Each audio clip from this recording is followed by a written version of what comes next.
Okay, this is my 1937 Farmall F-30 rim.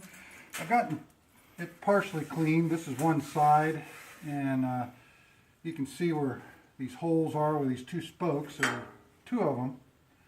And it's amazing to me how the spokes just totally wasted away while the thinner metal around them is still there.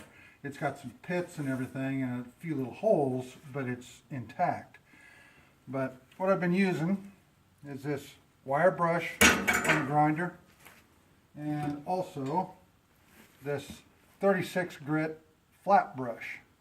And I try and stay away from the double twisted knot brushes because they can eat right through this metal and in quick short order, and then you got another hole to fix.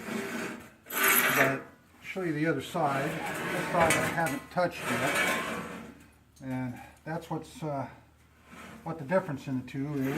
The other one looked just like this, and I don't know if you can see it, but up here, this is where those two spokes were, and it's kind of eating away a little bit and not smooth anymore. I might put some metal filler in there just for looks, but I don't know yet.